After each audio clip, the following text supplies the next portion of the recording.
अपनी तरफ चलिए, से हमारे साथ इस पूरे मामले में खुद विनय तिवारी जी जुड़ गए हैं। विनय तिवारी वही एसपी हैं जिन्हें क्वारंटीन किया गया है। विनय जी, बहुत शुक्रिया आपका एबीपी न्यूज को टाइम देने के लिए। आप इस वक्त क्वारंटीन में हैं क्या, और कहां पर हैं?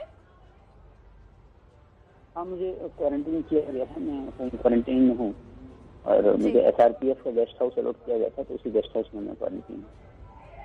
गुप्तेश्वर पांडे ने आपत्ति जाहिर कर दी है। वो दोपहर में बैठक भी करने वाले हैं। उन्होंने कहा है कि जिस फ्लाइट से आप गए हैं उसके बाकी यात्रियों को क्वारंटीन नहीं किया गया, केवल आपको किया गया। इस बाबत आपको कोई जानकारी?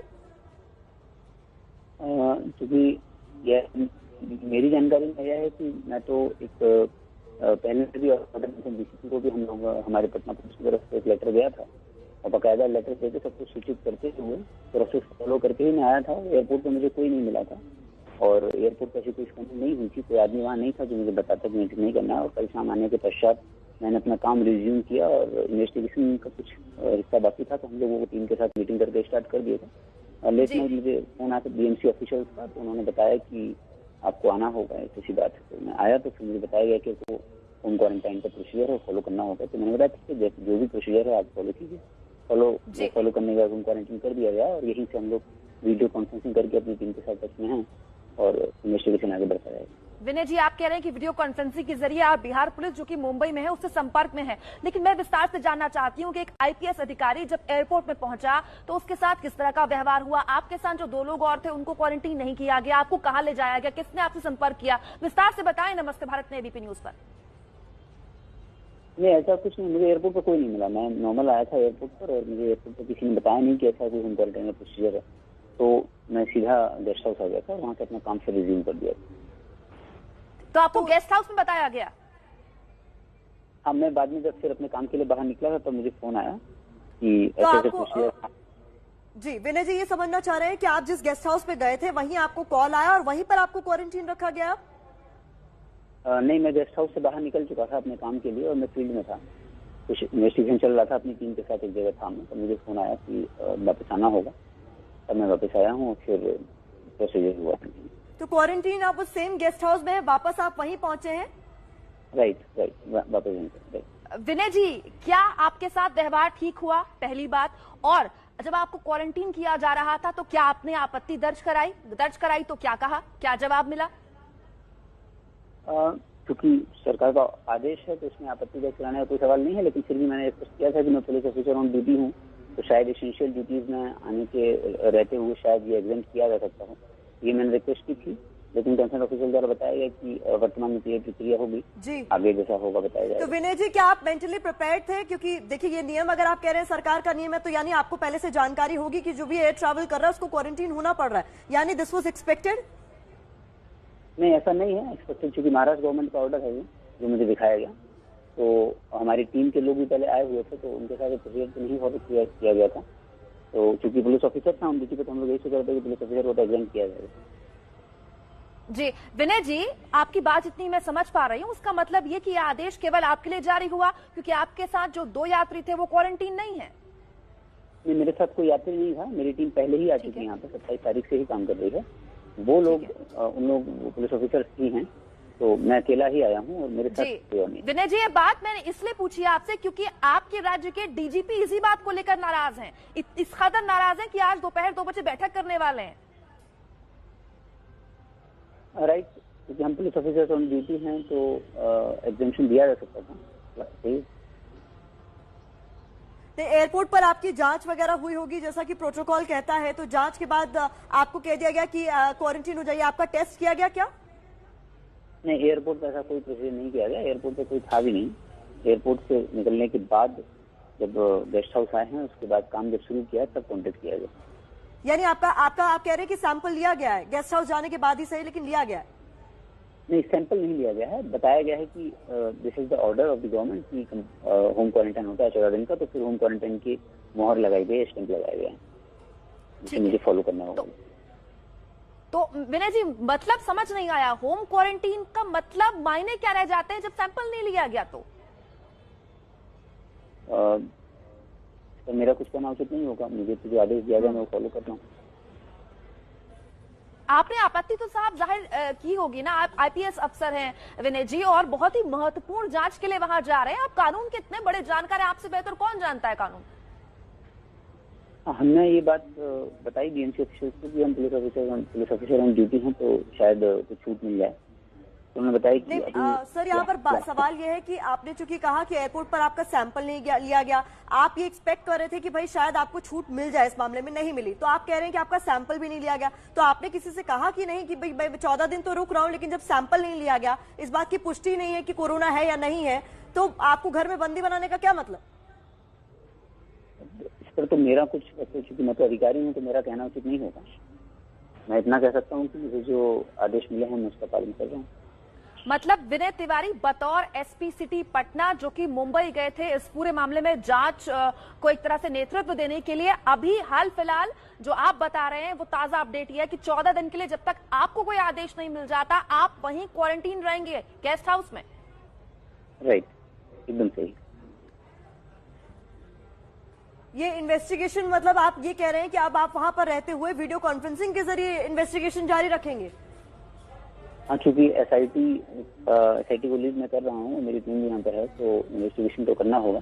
और विनय जी, तो वीडियो कॉन्फ्रेंसिंग के जरिए इन्वेस्टिगेशन तो फिर पटना में बैठकर हो सकती थी। आप तो इस पूरे मामले में जांच करने आए थे, आप तो खुद पीड़ित हो गए। देखिए, वो तो कहीं ना कहीं उसमें फर्क तो पड़ ही रहा है, लेकिन अब नियम को पालन करते हुए भी करना पड़ेगा, तो हम मजबूरी में वैसा करेंगे। लेकिन तो अगर आप मानते हैं कि आप मुंबई का चाहे बीएमसी के जरिए, लेकिन प्रशासनिक तौर पर आप के काम में अड़ंगे डाले जा रहे हैं, अवरोध पैदा किए जा रहे हैं? क्योंकि मैं तो अधिकारी हूँ, तो मेरा ऐसा कहना उचित नहीं होगा। सर, किसी भी इन्वेस्टिगेशन में टाइम इज की। यहाँ तो आपको 14 दिन अगर बिठा दिया गया है, आप कहीं आ जा नहीं सकते और आप वीडियो कॉन्फ्रेंसिंग के जरिए ही सिर्फ अपनी टीम से कांटेक्ट पे रह सकते हैं, तो यहाँ तो आपकी इन्वेस्टिगेशन हैम्पर होगी। जाहिर तौर पर फर्क इससे कहीं ना कहीं हमारी इन्वेस्टिगेशन की जो गति थी, जो स्पीड थी, उसका फर्क तो पड़ेगा।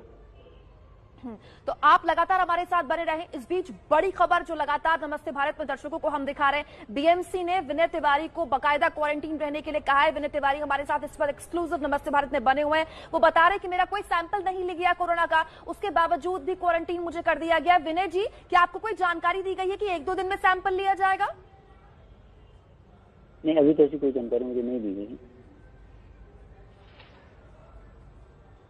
जी विनय जी, एक सरकारी कर्मचारी के तौर पर आपके साथ जो हो रहा है ये आपके काम में बाधा पहुंचाने जैसा है, तो इस पर एक सरकारी कर्मचारी के तौर पर आपके पास अधिकार है, आप क्या एक्शन ले रहे हैं या आपकी क्या जोर आजमाइश हो रही है आगे कार्रवाई करने की?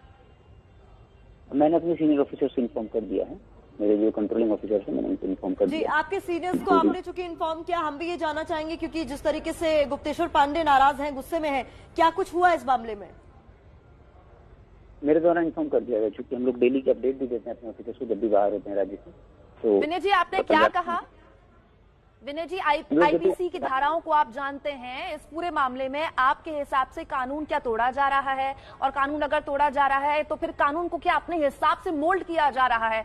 मुझे ये भी जानना है कि आपने अपने अधिकारियों से क्या कहा और आपको क्या जवाब मिला?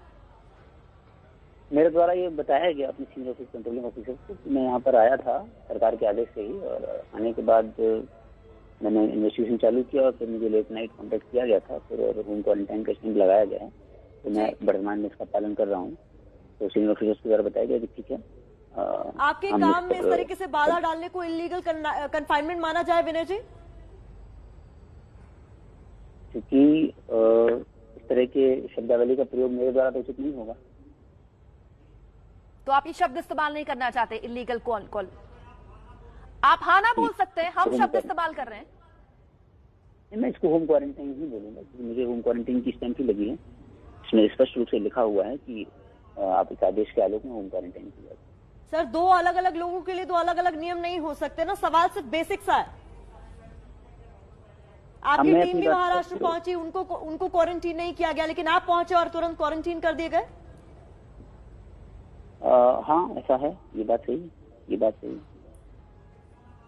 तो फिर क्यों ना माना जाए कि जो आपके साथ हो रहा है विनय जी, वो कानूनी रूप से गलत है? आप हाँ ना बोल सकते हैं। जानबूझकर बिहार पुलिस की जांच को प्रभावित करने की जोर आजमाइश कर रही है महाराष्ट्र पुलिस। नहीं, ये सब इस तरह के सवालों पर मेरी प्रतिक्रिया या मेरा ओपिनियन मैटर नहीं करता है। मेरा ये कहना है कि मुझे जो भी ऑर्डर दिया जाएगा मुझे उसका पालन करना है, और अपने जो काम मुझे दिया गया है SIT का मेंबर होने के नाते वो काम को आगे बढ़ाना है। तो चूंकि आप जांच के लिए गए हैं और आपके काम में अभी बाधा है, चलिए आप उस पर कोई एक्शन नहीं ले रहे हैं, लेकिन कुछ तो आपको करना होगा कि आपकी जांच इन्वेस्टिगेशन हैम्पर ना हो। कोई भी बात अगर इन्वेस्टिगेशन में जैसे हम बाहर निकलते हैं हम लोग, तो हमें अगर कोई भी दिक्कत होती है, कोई समस्या होती है, तो हम अपने कंट्रोल, इसका तरीका प्रोपोर्शनल का यही होता है कि हम अपने कंट्रोलिंग ऑफिसर्स को, अपने सीनियर ऑफिसर्स को इन्फॉर्म करते हैं। तो उस क्रम में हम मेरे द्वारा अपने सीनियर ऑफिसर्स को इन्फॉर्म किया गया है।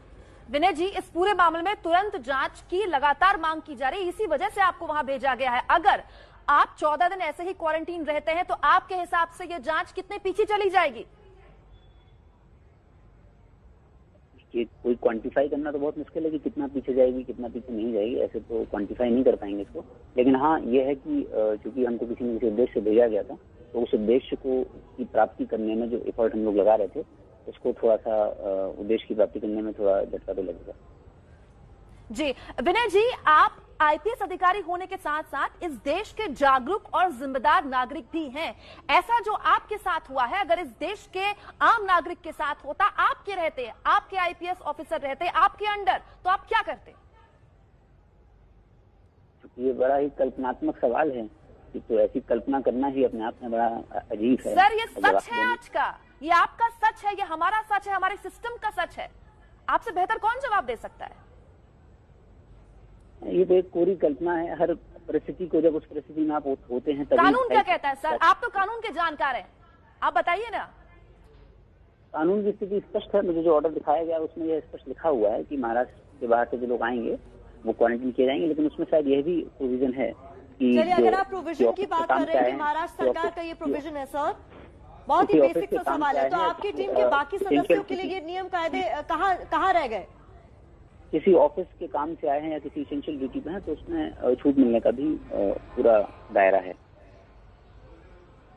चलिए, अयोध्या से विकास लगातार हमारे साथ बने हुए क्योंकि सारी बातचीत सुन रहे हैं। विकास, सवाल पूछें।